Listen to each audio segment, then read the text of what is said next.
사실 영광은 힘든데요. 한번 해보겠습니다.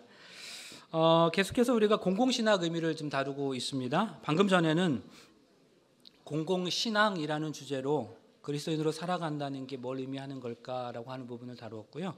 이번 시간에는 공유신앙, 그리스도인은 과연 어떠한 삶을 살아가야 할 것인가 하는 부분을 함께 생각해 보겠습니다. 요한복음 11장 1절로 3절, 너희는 마음에 근심하지 말라. 하나님을 믿으니 또 나를 믿으라. 내 아버지 집에 거할 곳이 많도다. 그렇지 않으면 너에게 일렀으리라. 내가 너희를 위해서 거처를 예비하러 가노니 가서 너희를 위하여 거처를 예비하면 내가 다시 와서 너희를 내게로 영접하여 나 있는 곳에 너희도 있게 하리라. 꽤 오래전에 방영되었던 그 자동차 광고인데요. 이게 2009년도에 처음 방영되었던 광고랍니다. 사실 저는 이때 이 광고가 나왔을 때 미국에서 목회하고 있었기 때문에 이런 광고가 있었는지도 몰랐고요. 이런 광고가 있었는지는 최근에서야 알게 되었습니다. 아마 제가 지금 이 광고를 말씀드리면 맞아 그런 게 있었어 라고 기억하실 분도 계실 건데요. 광고의 내용을 잠시 설명드리자면 이렇습니다. 오가는 자동차 소리로 시끄러운 길가에 굉장히 멋있는 빌딩 앞에서 말쑥하게 차려입은 두 사람이 등장합니다. 30대 젊은이로 보입니다. 바로 그 장면에서 두 사람 중에 한 사람이 이렇게 멘트하지요. 요즘 잘 어떻게 지내냐는 친구의 말에 난 이렇게 대답했다. 그리고는 자기 손에 들려있는 자동차 리모컨 키를 탁 하고 누르니까 건물 앞에 세워두었던 자동차가 삑 하고 소리를 냈습니다.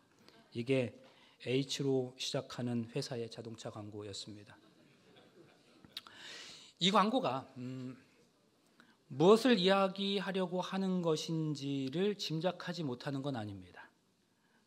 실제로 이 광고는 바로 그걸 의도하고 만들어졌을 겁니다. 그런데요, 가만히 광고를 곱씹어 보면 참 많이 서글퍼지는 게 사실입니다.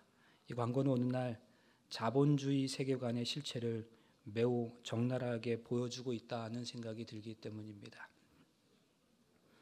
인간의 언어에는 다양한 칭의가 있습니다. 우리는 그런 언어를 통해서 의사소통을 합니다. 예를 들어서 어제 눈이 와서 오늘 날씨가 추워요, 길이 얼었어요 라고 이렇게 말한다면 그것은 무엇의 어떠함을 서술하는 겁니다.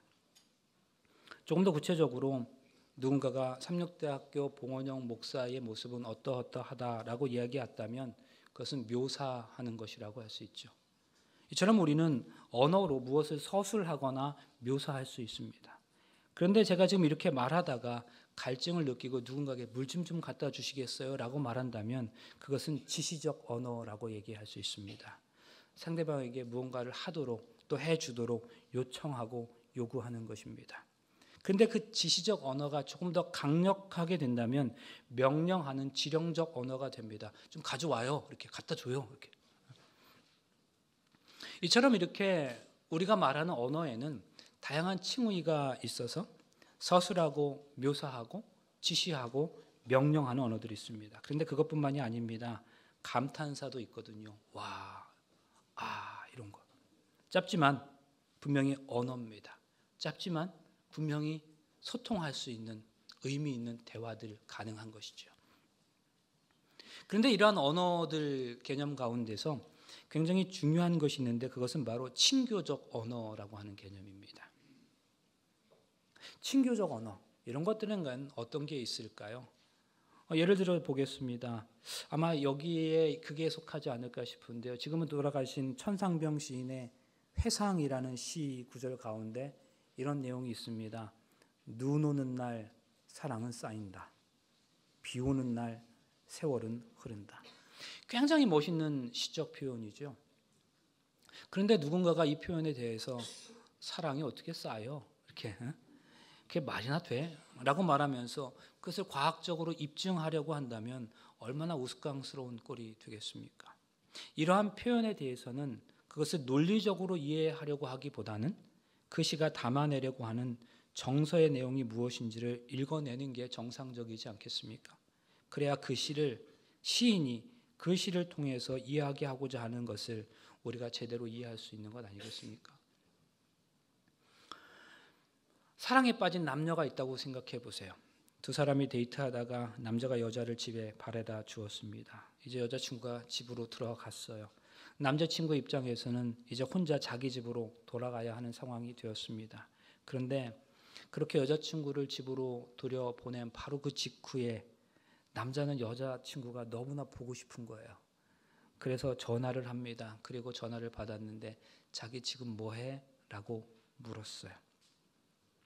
그러면 여러분 그 순간에 남자친구가 지금 막 집으로 들어간 이 여자친구가 지금 이 순간에 신발을 벗고 있는지 아니면 계단을 올라가고 있는지 그런 게 궁금해서 자기 지금 뭐해? 라고 묻는 게 아니잖아요. 그렇게 말했을 때 그 말 속에 담겨져 있는 의미, 전달하고자 하는 내용은 무엇이겠습니까? 여태까지 있다가 금방 헤어졌는데도 또 보고 싶어. 뭐 그런 의미 아니겠어요? 그게 바로 친교적 언어예요. 그러니까 다시 그 현대자동차 광고 이야기, 현대자동차라고 얘기했네요. 돌아와서 오래간만에 만난 친구가 잘 지내느냐고 물었다. 여러분 이건 친교의 말 건네입니다. 잘 지내? 이렇게 친교적으로 안부를 물었다는 거죠. 그러면 이 질문에 어떻게 대답하는 것이 맞겠습니까?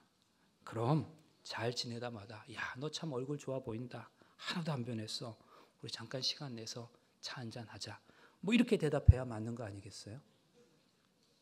친교적 언어는 친교적 언어로 답변을 해야 의사소통이 제대로 되는 거예요. 그런데 오래간만에 만난 친구가 잘 지내느냐고 물었는데 내가 어떻게 대답했다는 거예요? 내 자동차 시동을 탁 걸고는 나 이 정도야. 나 이 정도 자동차 타는 사람이야. 라고 행동으로 보여줬다는 거죠. 그러면 여러분 이게 의사소통이 제대로 이루어졌다고 말할 수 있을까요? 아니에요. 두 사람 사이에는 의사소통이 전혀 이루어지지 않았습니다. 만약 정말로 이렇게 대답했다면 두 사람 사이의 우정이 깨질 확률이 높지 않겠습니까? 인간이 같은 언어를 쓰고 있지만 모든 언어가 소통되지 않는 까닭이 무엇인가 하면 서로 다른 칭의의 언어를 사용하고 있기 때문이에요. 이것이 오늘날 많은 사람들 사이에서 나타나는 비극이라고 할 수 있습니다. 영어로 커뮤니케이션을 소통이라고 말하지요. 이 말은 커뮤니케이트, 소통하다라는 말에서 나왔는데요. 사실 이 말은 라틴어 꼬뮤니스라는 말에서 온 말입니다. 근데 라틴어 꼬뮤니스의 뜻은 공유한다는 의미를 가지고 있어요. 그러니까 소통이라는 말은 생각을 공유하고 가치를 공유하고 정서를 공유한다는 말이에요. 소통은 서로 간의 공유 경험이 이루어졌을 때 비로소 소통이 되었다고 말할 수 있는 겁니다. 그런데도 우리는 내가 뭐 말했으니까 상대방과 소통한 거지라고 생각합니다. 내가 내 의견을 전달했으니까 대화가 이루어진 거라고 생각합니다. 과거의 리더십 스타일은 일방적 스타일이었어요. 그러나 지금은 그러한 리더십이 효과를 발휘할 수 없는 시대입니다. 그래서 흔히들 대중과의 소통이 리더십의 운명을 좌우하는 시대다 그렇게 말합니다. 그러나 여러분 이것이 비단 리더십에 관해서만 적용될 수 있는 문제이겠습니까? 우리 모든 삶에서 적용되는 이야기이지 않겠습니까? 그렇다면 우리의 신앙도 우리가 믿는 믿음의 진수를 다른 사람들과 소통하는 것에 있어서도 전도의 방식에도 똑같이 적용되어야 하지 않겠습니까? 요즘 어떻게 지내냐는 친구의 무릎에 그랜저로 답했습니다. 그리고 그 광고의 마지막은 이렇게 마무리됩니다. 당신의 오늘을 말해줍니다. 여러분 이 광고는 저만 불편했던 게 아니었습니다. 이 광고는 방영되자마자 사회적으로 많은 비판을 받았어요. 그런데요, 이상하게도 정말 이상하게도 그의 이 그랜저는 엄청나게 잘 팔렸답니다. 왜 그랬을까요? 자동차가 단순히 이동 수단이 아니라 자신들의 사회적 지위를 보여주고 싶어하는 사람들의 아바타 역할로 받아들여진 까닭이었습니다.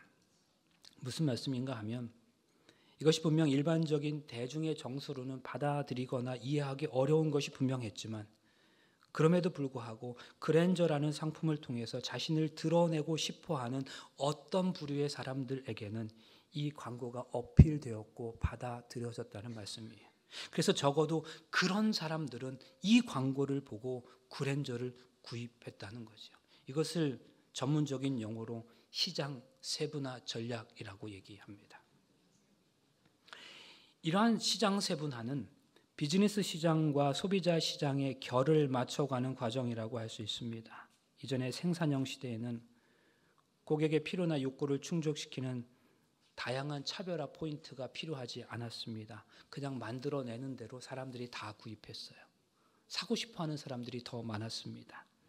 그런데 생산이 활발해지고 기술 발전과 글로벌 시장으로 확대가 전개되면서 공급 과잉이 소비자의 선택의 폭을 넓히는 그런 결과를 가져오게 되었습니다. 그래서 이제는 파는 사람이 갑이 아니라 사는 사람이 갑이 되는 시대가 되어버렸습니다. 그래서 파는 사람은 사는 사람의 비위를 맞춰 주어야 하는 시대가 된 거죠.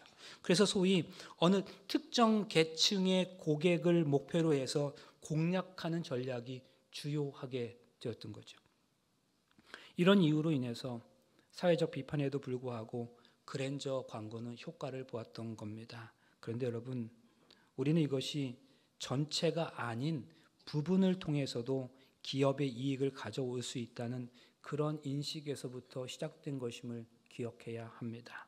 이러한 생각 속에서는 꼭 전체가 혹은 전부가 아니어도 된다. 내 것을 좋아해 주는 어느 정도의 사람만 있으면 된다. 그래서 얼마는 버려도 된다라는 의식이 깔려 있음을 기억해야 합니다. 그런데 여러분, 정말 그래도 되는 걸까요? 성경은 정말 얼마의 사람들만 필요하다고 말하고 있는 걸까요?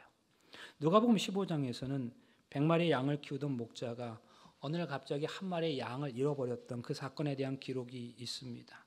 날이 어두워질 쯤 한 마리 양이 없어진 거 발견하고 그 99마리의 양을 우리에 두고 한 마리를 찾으러 나갔다죠. 그리고 찾을 때까지 찾은 후에 돌아와서는 99마리 양으로 인한 기쁨보다 더 큰 기쁨과 감격을 누렸다는 것입니다. 그러면 여러분, 이상하지 않나요? 아무리 생각해 보아도 한 마리 양보다 99마리 양이 더 중요하지 않겠습니까? 그러나 성경은 그렇지 않다는 거예요. 그러면 이 이야기가 우리에게 던져주는 메시지는 무엇일까요? 여러분, 전체 100%는 중요합니다. 그러나 100이 되기까지는 각각의 하나가 100개가 있어야 되는 것이지요. 하나가 빠지면 100이 될 수 없습니다. 그러므로 100이 되게 하는 그 하나는 매우 중요하다는 사실을 이야기하고 있는 거예요. 그 사람이 혼자라는 이유만으로, 소수에 속한 사람이라는 이유만으로, 혹은 사회적 약자라는 이유만으로 그 가치의 중요성이 무시되어서는 안 된다는 말씀이에요. 모든 사람은 하나님의 형상대로 지음받은 존재이기 때문에 한 사람 한 사람 모두가 다 존경받고 가치 있게 여겨져야 한다는 말씀입니다. 돌담. 근데 이 돌담에 쌓여진 돌들은 모양이 같은 게 하나도 없습니다. 솜씨 좋은 장인들은 모양이 서로 다운 그 돌들을 기가 막히게 적절한 자리에 넣어서 훌륭한 담을 만들어 냅니다. 그 장인에게 있어서는 버릴 만한 돌이 하나도 없는 거예요. 그런데요, 사람도 그렇습니다. 그래서 우리 공동체, 신앙 공동체는 누구도 무시하지 않는 전체를 지향할 수 있어야 합니다. 그러나 성도 여러분, 사실 이 잃은 양의 비유는 또 다른 특별한 통찰력을 우리에게 제공하고 있습니다. 예수님께서 이 이야기를 통해서 강조하는 것은 단순한 숫자 계산법이 아니기 때문입니다. 여러분, 정말로 한 사람이 하나님께 그토록 소중하다면 그 한 사람이 99 모인 그 그룹은 그만큼 더 귀중하지 않겠습니까? 어제도 말씀드렸지만 공동체를 뜻하는 영어 단어 커뮤니티는 서로와 함께를 뜻하는 컴과 그리고 선물을 뜻하는 무누스가 합쳐진 말입니다. 그래서 공동체는 서로가 서로에게 선물이 되는 집단이라는 거죠. 그러므로 여러분, 우리가 살아가는 공동체는 분명 부분이 아닌 전체를 아우를 수 있는 공동체이어야 합니다. 그렇게 99은 하나를 귀하게 여기고 하나는 99을 존중할 때 진짜 하나님의 형상대로 지음받은 존재로서의 삶을 살아갈 수 있는 것이죠. 그런데요, 사람이 하나님의 형상대로 지음받았다는 말은 모든 사람의 삶 속에서 하나님의 임재와 존재가 느껴질 수 있어야 한다는 의미이기도 합니다. 우리 공동체 구성원 각자가 다 자신의 삶에서 하나님의 형상대로 지음받은 삶을 살아가므로 서로가 서로에게서 하나님의 모습을 느낄 수 있을 때 하나님께서 진짜 원하시는 아름다운 공동체를 이룰 수 있을 것입니다. 우리 모두가 그런 공동체를 꿈꾸어 보실 수 있기를 간절히 바랍니다. 숙명여대에서 학생들을 가르치는 김은경 교수님의 이야기입니다. 우리 어린 시절에 친구들과 운동장에서 마당에서 놀고 할 때 가위바위보 하거나 손을 엎어뒤집어 하든지 해서 편을 가르곤 했어요. 똑같은 편을 가르기 위해서 운동의 능력치가 비슷한 사람끼리 가위바위보 해서 편을 나눴죠. 그런데 그렇게 상대편이 되었는데 운동 능력이 좀 떨어지거나 나이가 어린 아이들이 있으면 그 옛날에는 참 야 넌 빠져 그렇게 하지 못했습니다. 그렇지 않고 우선 편을 다 갈아놓은 다음에 그래도 한쪽이 기울어지는 쪽에 그 아이를 그쪽에 넣어줬지요. 그걸 뭐라 그랬어요? 깍두기라고 했습니다. 사실 우리가 다 그런 경험이 있습니다. 그렇지요? 그런데 기억하세요. 깍두기는요, 패배의 책임을 지지 않습니다. 어떤 게임이나 경기에서 그 아이 때문에 졌다고 해서 너 때문에 우리가 졌어라고 그 패배의 책임을 그 깍두기에게 돌리지 않습니다. 그런데요, 승리의 기쁨은 공평하게 함께 나누는 겁니다. 그 깍두기 아이도 승리의 기쁨에 한껏 동참할 수 있다는 말이죠. 그게 바로 깍두기입니다. 여러분, 정말 우리 공동체는 그런 깍두기도 행복할 수 있는 공동체인가요? 경제적으로 넉넉하고 사회적으로 소위 잘 나가는 몇 퍼센트의 사람들만 인정받는 그런 공동체는 아니어야 합니다. 물론 대가의 원리라는 게 있음도 압니다. 어느 공동체에서 대단히 특출나게 탁월한 사람이 있을 때 그 사람을 모델로 해서 모든 구성원들이 그만큼 선장한다는 그런 원리입니다. 그런데 그 반대의 경우도 있습니다. 가령 서로 길이가 다른 널판지를 옆으로 연결해서 물동이를 만들었다고 가정할 때, 그리고 거기에 물을 채우면 가장 짧은 널판지만큼만 물이 찬다는 사실을 기억해야 합니다. 전체 널판지 중에서 가장 긴 것만큼 혹은 전체 널판지의 평균 길이만큼 물이 차는 게 아니에요.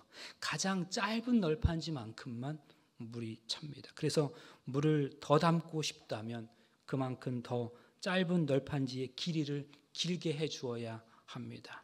우리 공동체가 더 진지하게 생각해 보아야 할 것입니다. 우리 공동체 안에서 가장 약한 누군가가 있다면 그를 세워주어야 우리 공동체가 그만큼 더 채울 수 있는 거지요. 그래서 깍두기도 진정으로 행복한 공동체일 수 있어야 합니다. 예수님의 사역이 거의 마쳐지던 때에 이 땅에서 유언처럼 하신 예수님의 말씀이 있습니다. 너희가 받을 성령은 그것은 성령이다. 성령이 너에게 오시면 너희는 예루살렘과 온 유대와 사마리아와 땅끝까지 가서 내 증인이 될 것이다. 우리는 이 성경절을 교회의 선교적 책임의 경계를 이야기할 때 사용합니다. 그럼 여기에서 말하는 땅끝은 어디를 가리키는 것일까요? 물론 1차적으로 당시 이 말이 선포되었던 팔레스틴의 그 시각에서 땅끝을 의미할 수도 있을 거예요. 그런데 많은 성경학자들이 여기서 말하는 땅끝이 구체적인 어떤 지역을 얘기하는 게 아니라 온 천하의 모든 사람들, 모든 민족이라고 해석하기도 합니다. 그런데 이 표현을 우리 삶에서 좀 적용해 보자면 사실 모든 사람들이 예수의 증인이 되기 위해 모든 민족과 모든 족속을 다 찾아갈 수 있는 것은 아닙니다. 우리가 어제 교과에서도 확인했지만 그럼에도 불구하고 이 말이 모든 예수를 따라가는 모든 사람들에게 적용되어야 한다면 모든 그리스도인들에게는 저마다 가야 할 땅끝이 분명히 있다는 사실입니다. 그러면 여러분, 그 땅끝은 어딜까요? 사실 지금의 우리 삶에서 적용이 가능한 땅끝 개념은 다양하게 나타날 수 있습니다. 첫째는 어린이들이 부르는 동요에서 그 힌트를 얻을 수 있는데 1970년에 발표된 윤석중 작사, 이수인 작곡의 앞으로라는 제목의 동요입니다. 앞으로 지구는 둥그니까 자꾸 걸어나가면 온 세상 어린이를 다 만나고 오겠네. 무슨 말입니까? 둥근 지구를 내가 앞으로 계속해서 전진한다고 가정한다면 결국 나는 내가 섰던 내 자리로 돌아올 수밖에 없을 겁니다. 그렇다면 지금 내가 서서 바라보고 있는 나의 바로 뒷자리가 땅끝이라는 개념이죠. 둘째로 우리가 오늘날 적용할 수 있는 땅끝의 개념은, 또 다른 개념은 이럴 수 있습니다. 제가 어느 지금 무대에 서 있는데 이 무대의 끝에 서 있다고 가정한다면, 더 구체적으로 벼랑 끝에 서 있다고 가정한다면 어떤 의미에서 그것도 땅끝이라고 할 수 있겠죠. 그렇다면 오늘날 삶의 과정에서 누구도 원치 않았지만 다양한 이유로 인생의 벼랑 끝에 서 있는 사람들은 땅 끝에 서 있는 사람들이라고 얘기할 수 있지 않을까요? 이 두 개념이 우리에게 주는 한 가지는 분명합니다. 땅끝은 지리적으로 멀리 떨어진 문자적 땅끝만이 아니라는 사실입니다. 그래서 오늘 나의 삶의 주변에서도 우리는 얼마든지 땅끝을 경험할 수 있다는 말입니다. 예수님께서 당신의 승천 직전에 유언과도 같은 이 말씀을 하시면서 성령 하나님께서 우리 가운데 임하시면 땅끝에서도 증인의 삶을 살아가야 할 것이라고 말씀하셨습니다. 우리 시대의 땅끝은 오늘 내가 서 있는 곳, 그러나 내 시선이 향하지 않는 내 관심과 내 시선의 바로 뒷자리가 땅끝일 수 있습니다. 그뿐 아니라 인생의 벼랑 끝에서 살아가는 사람들의 있는 곳이 땅끝일 수도 있습니다. 그렇다면 인생의 벼랑 끝에 서 있는 사람들은 누구일까요? 그들은 스스로 희망을 만들어낼 수 없는 사람들, 사회적 부조리와 무관심으로 인해서 차별받고 고통받는 사람들, 자기 스스로는 해결할 수 없는 경제적인 어려움을 겪고 있는 사람들, 질병으로 인해 많은 어려움을 겪고 있지만 정작 사회의 보호에 사각지대에 놓여 있는, 그래서 홀로 병마와 싸워야 하는 그런 사람들, 이런 사람들은 인생의 벼랑 끝, 땅 끝에 서 있는 사람들입니다. 그런데 이런 사람들은 그 벼랑 끝에서 종종 죽음을 생각한다는 사실도 아시고 계십니까? 하나님의 목적은 단순히 죄의 필연적인 결과인 고통에서만 구원하는 것이 아니라 죄 자체에서 구원하는 것이다.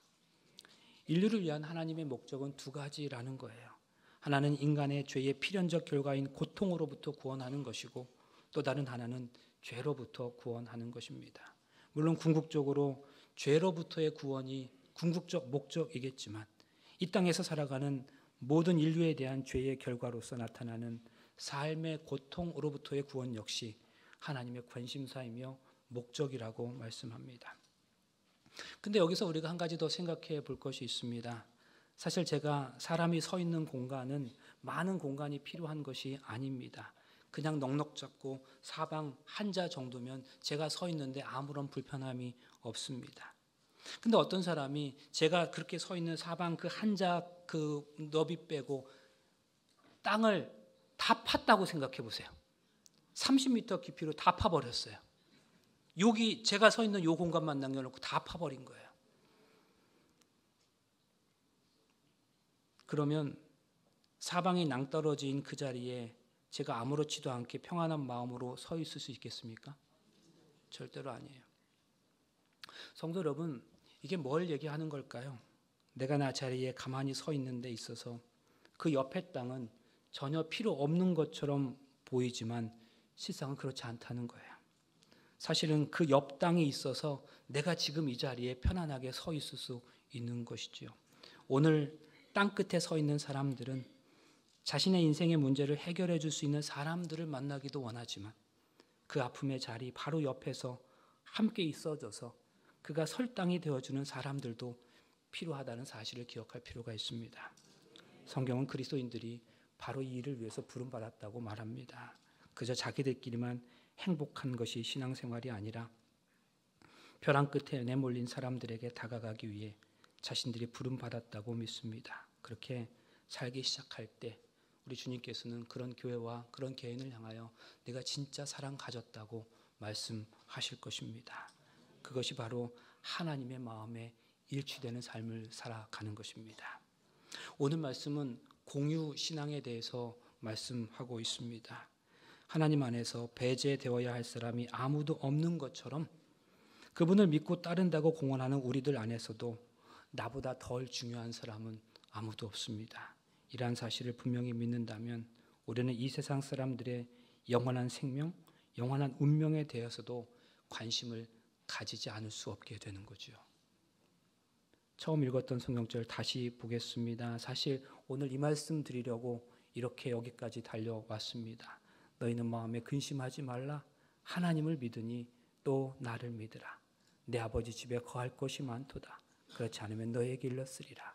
내가 너희를 위해서 거처를 예비하러 가노니 가서 너희를 위하여 거처를 예비하면 내가 다시 와서 너희를 내게로 영접하여 나 있는 곳에 너희도 있게 하리라. 하나님을 믿으니 또 나를 믿으라. 여러분, 여기 믿다라는 말의 라틴어 표현이 뭔지 아십니까? 크레도라고 얘기합니다. 이 크레도라는 말의 의미는 심장을 들이다, 심장을 바치다, 그런 의미예요. 심장이 뭡니까? 심장은 마음을 의미합니다. 그러니까 마음을 바치는 거예요. 뭐가요? 크레도가. 근데 크레도가 뭐래요? 믿음이. 믿음이라고 하는 건 마음을 드리는 거예요. 마음을 드렸어요.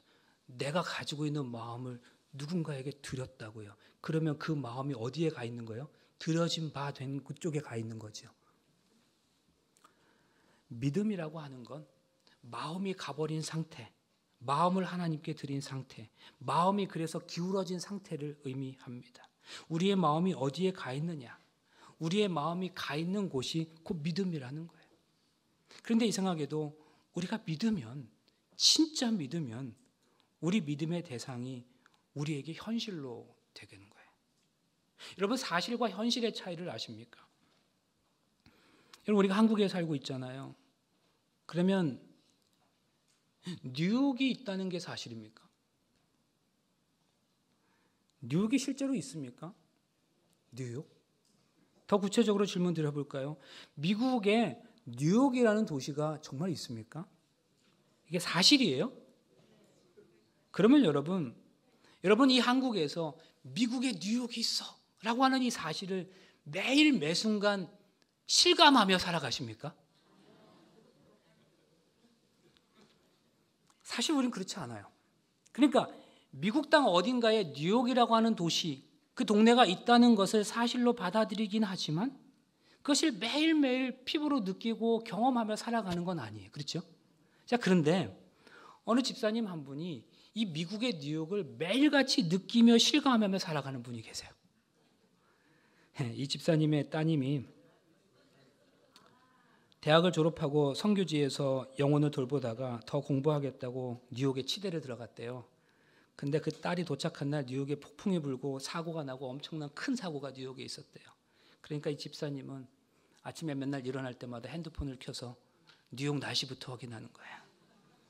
뉴욕의 날씨를 매일매일 체크하는 거예요.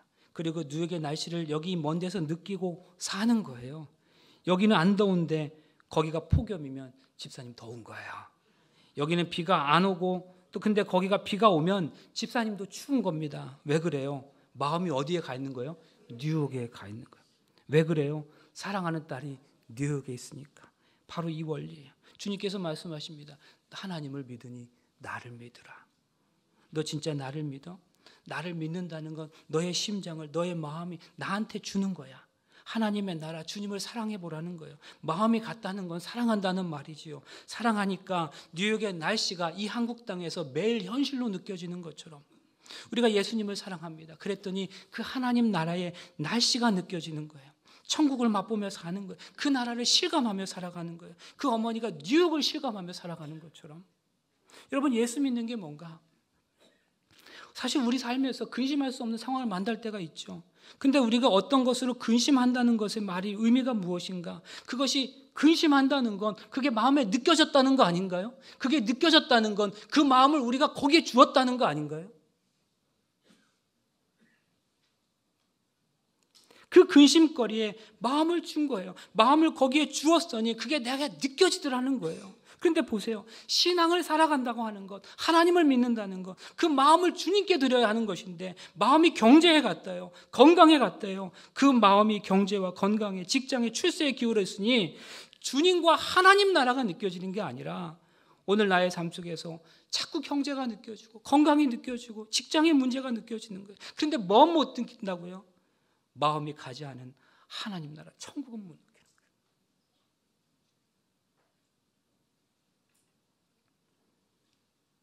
너 진짜 염려와 근심을 초월하는 삶을 살길 원하느냐? 그러면 너 진짜 나를 믿어.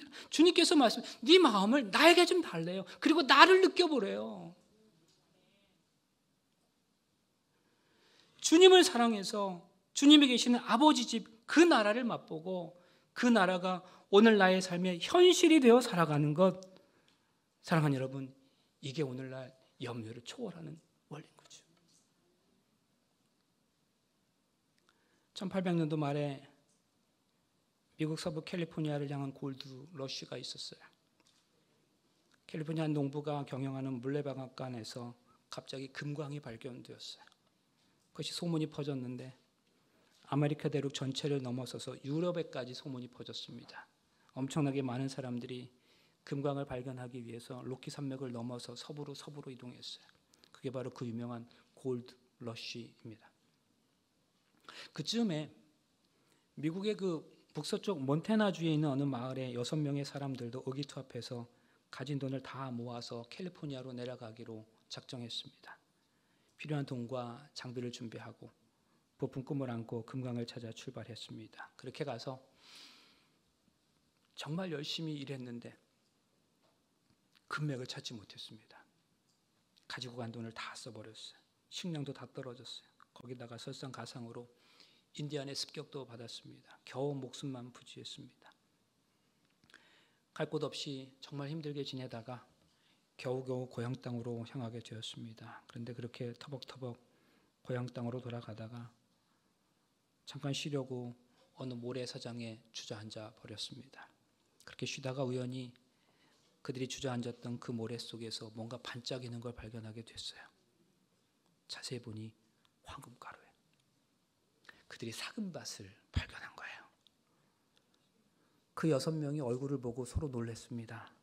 그리고 이렇게 응언했습니다. 야, 지금 우리가 이 삭은밭을 캐기 시작하면 우린 지금 장비도 없고 아무것도 없는데, 근데 어쨌든 소문이 날 거고 좋은 장비 갖고 있는 사람들이 와서 또 여기 달라붙기 시작하면 우리는 얼마 못 건지고 다른 사람들에게 다 죽 서서 개주는 밥이 될 거다. 이렇게 하자. 우리 고향 땅으로 가던 길인데 그냥 돌아가자. 이거 다 묻어놓고 그리고 모든 준비를 가능한 한 빨리 다시 해서 다시 돌아오자. 그런데 이 사실을 아무에게도 말하지 말자. 우리 6명만. 절대로 말하면 안 된다. 그래 고향으로 돌아갔습니다. 고향에 도착한 이들은 돈을 모으고 사금을 캘 만반의 준비를 비밀리에 하기 시작했어요. 그리고 어느 정도 준비가 끝난 다음에 그 6명이 약속된 시간과 순서에 따라서 고향을 빠져나왔습니다. 같이 나오면 그것도 소문이 날까봐 한 사람씩 몰래 고향을 빠져나왔습니다. 정말 치밀한 작전이었어요. 그렇게 해서 사금밭 앞에 도착했는데 세상에 100명이 넘는 고향 사람들이 이미 거기 도착해 있었습니다. 네가 말했지? 아니야, 나 말 안 했어. 그럼 네가 말했어? 나도 말 안 했어. 정말이야? 정말이라니까. 근데 정말 그렇게 알아보니까 그 6명 중 말한 사람이 한 명도 없어요. 그런데 100명이 넘게 거기 와 있는 거예요. 진짜 아무도 말 안 했습니다. 그런데 그 사람들의 몇 달 동안 고향에서 재기를 준비하는 동안 마을 사람들이 그들의 얼굴을 본 거죠. 분명히 6사람은 금광을 캐러 갔다 쫄딱 망하고 왔는데 실패하고 돌아온 거 우리가 다 아는데, 거지로 돌아온 거 그 사실 우리 모두가 알고 있는데, 그런데 이 사람들의 얼굴은 도무지 망한 사람들 얼굴이 아닌 거예요. 그들의 얼굴이 너무나 행복한 겁니다. 그 기쁨을 감추지 못하는 거예요.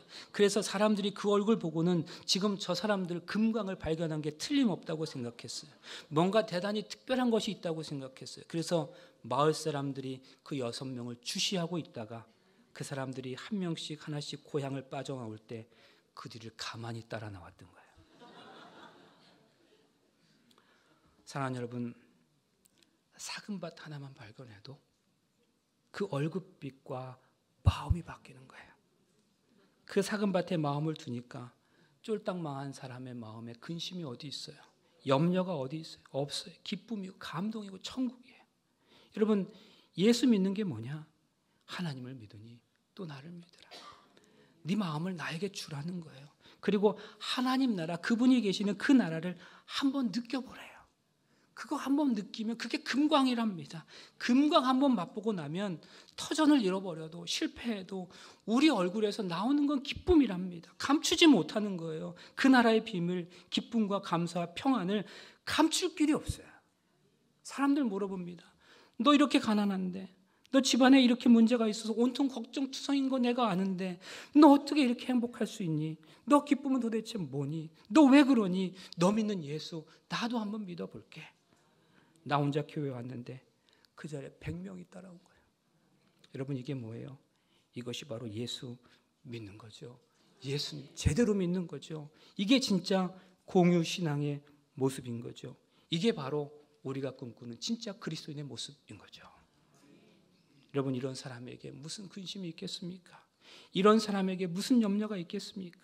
이 세상을 향하여 이 세상에 무엇을 다 준다 할지라도 도무지 거기에 마음이 뺏기지 않는 거예요. 마음이 이미 기울어져서 예수님께로 가 있는데, 하나님 나라로 가 있는데, 그 나라를 매일매일 느끼며 살아가는데, 사랑하는 딸이 있는 뉴욕을 매일매일 느끼는 것처럼 사랑하는 주님이 있는 그 나라를 매일매일 느끼는데, 내가 이 땅에 무엇이 나를 힘들게 한단 말입니까? 그 나라가, 그 하나님 나라가 내 삶의 현실로 다가오니까 내 삶에는 걱정과 근심거리가 있다 할지라도 그곳에서 남들이 알지 못하는 비밀한 기쁨과 감사와 평안을 누리는 그 상태. 여러분, 그게 예수님 제대로 믿는 겁니다. 우리는 금광을 봤거든요. 사랑하는 성도 여러분, 우리 마음을 주님께 드릴 수 있으면 좋겠습니다. 마치 그 집사님이 자기 사랑하는 딸, 뉴욕에 있는 그 딸에게 마음을 주었을 때 딸이 있는 그 나라, 그곳의 온도를 느끼며 살아가는 것처럼, 여러분, 우리가 예수님께 우리의 마음을 드린다면 그 예수님이 계신 하나님의 나라를 오늘 우리가 체험하며 살아가는 거예요. 하나님 나라 기다리신다면서요.